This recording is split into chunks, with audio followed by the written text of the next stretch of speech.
iskuulka ama dugsiga ayaan u socdaa. fiiro gaar ah, mar walba waa inaad kala dhaalisaa laba shaqal inay israacaan oo u dhaxaysii ya. waxaan ka wadaa tusaale örnek,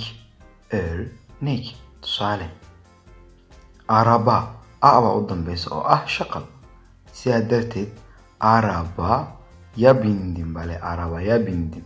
baa keeni lahaa oo yunaalme ah, ya baa u dhaxaysiinaya. gaariga ayaan koraya, araba ya bindim. dışarı, waa u dambeysa. dışarı bakıyorum ma noqonayso. waxaad leedahay dışarı, adi baa keenay yunaalmada, kadibna ya.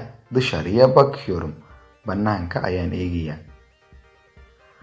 haddii kelmadda aad rabto inaad raaciso shibanaha u dambeeya uu yahay afartan xuruf ee soo socota mid ka mid ah, waa ay isbedelayaan. yacni k, j, p, t. kacdu waxay isku bedelaysaa yumuşak g ama g, halka p ay isku bedelayso b, j ay isku bedelayso j, d-na ugu dambeyn waxay isku bedelaysaa t. örnek, tusaale köpek, k baa u dambeysa, köpeğe bay noqonaysaa, mushak bay noqotay. yani dolab, p baa u dambeysa, ba caadi ay noqotay, dolaba.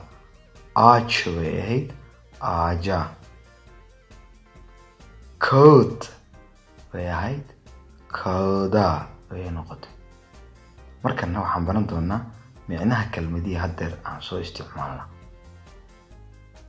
köpek waa ayga, ay. ağaç, geed. dolab, kabadh ama armaajo, hadba kaa u taqaano. kağıt, waraaq.